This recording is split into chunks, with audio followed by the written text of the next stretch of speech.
6টি পশু দ্বারা কুরবানি করা ওয়াজিব। 6টি পশুর কোনো একটি পশু দিয়ে আপনি কুরবানি করতে পারবেন।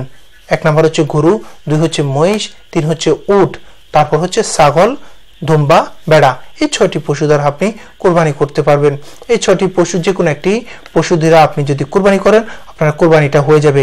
গরু, মহিষ এবং আপনার উট, এর ক্ষেত্রে আপনি 7 ভাগে কুরবানি করতে পারবেন। বেড়া, দুম্বা এবং ছাগল, এই দ্বারা আপনি 1 ভাগে কুরবানি করতে পারবেন।